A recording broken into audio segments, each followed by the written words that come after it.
Ada seorang wanita yang berbangsa African American sebenarnya telah menyumbangkan dalam bidang sains tanpa dia sedar. So, nama beliau adalah Henrietta Lacks. Henrietta Lacks dilahirkan pada tahun 1920 di USA dan dia meninggal dunia pada tahun 1951 ketika beliau berumur 31 tahun. Dan beliau merupakan seorang pesakit kanser cervix ataupun kanser pangkal rahim. Seperti mana proses diagnosis kanser, pesakit akan menjalani proses biopsi ataupun sampel kanser tersebut akan diambil oleh pakar perubatan untuk kita analisis di dalam makmal. Dan beberapa bulan sebelum Henrietta Lacks ni meninggal dunia, ada seorang pegawai perubatan ni telah ambil sel kanser Henrietta Lacks ni tanpa kebenaran Henrietta Lacks. Bila mana dia dah ambil sel kanser tersebut, dia cuba hidupkan sel kanser tu ataupun kita panggil istilah dia adalah sebagai kita kulturkan sel kanser tu di dalam makmal untuk kita banyakkan lagi. Walaupun sel ni merupakan sel kanser, tetapi di dalam sel tu masih ada terdapat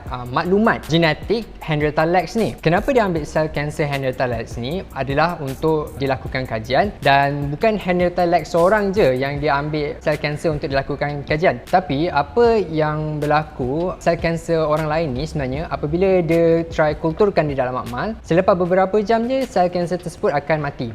Okey, berbeza dengan sel kanser Henrietta Lacks ni, diorang masukkan dalam makmal dan diorang try untuk culture dalam makmal. Dia dapat tahu bahawa sel kanser Henrietta Lacks ni sebenarnya boleh membahagi tanpa kawalan. So, bila mana dia dah membahagi tanpa kawalan di dalam makmal, so dia boleh lagi banyakkan sel tersebut. Dan orang yang report tentang kejadian sel kanser Henrietta Lacks ni sebenarnya adalah seorang pegawai perubatan yang bernama Dr. Josh Gay. Penemuan tentang sel kanser Henrietta Lacks ni merupakan salah satu breakthrough dalam bidang sains pada masa tu, dan ini kita panggil sebagai immortalized cell. Okay, so immortalized cells ni sebenarnya adalah sel yang termutasi dan menyebabkan sel tu boleh membahagi terus menerus tanpa kawalan. Sebab nama Henrietta Lacks ni panjang, so diorang bagi nama sebagai HeLa cells. Okay, so sel HeLa ni telah digunakan dalam banyak research, dan one of the famous is actually COVID-19 sendiri. Contoh, korang bayangkan, so kalau Henrietta Lacks ni ada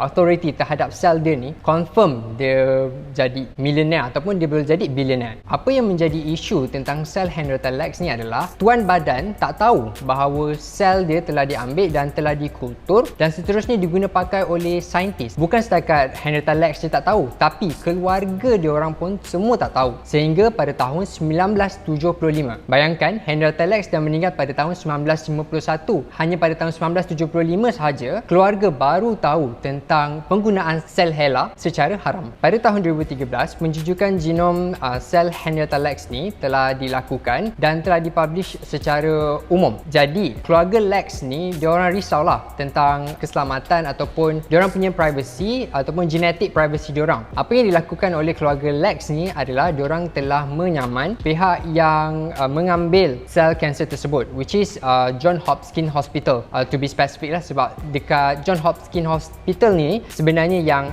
Henrietta Lacks datang untuk menerima rawatan. Dan pada tahun 2021 juga ada satu syarikat yang lebih dikenali sebagai Thermo Fisher Scientific. Diorang telah menjual sel HeLa ni secara haram. Benda ni tak mendapat persetujuan oleh keluarga Lacks. So, apa diorang boleh buat? So, diorang boleh saman je lah. Keluarga Lacks telah menuntut pampasan daripada Thermo Fisher Scientific dengan amount yang sama yang telah dijana dengan penjualan sel HeLa kepada para penyelidik di seluruh dunia. Maklumat genetik telah menjadi satu isu yang sangat besar dan quite sensitif pada zaman sekarang ni. Bayangkan, sedangkan IC kita pun kita tak boleh sesuka hati bagi orang pegang. Ini kan lagi kita punya genetic material. So memang benda yang kita perlu jaga.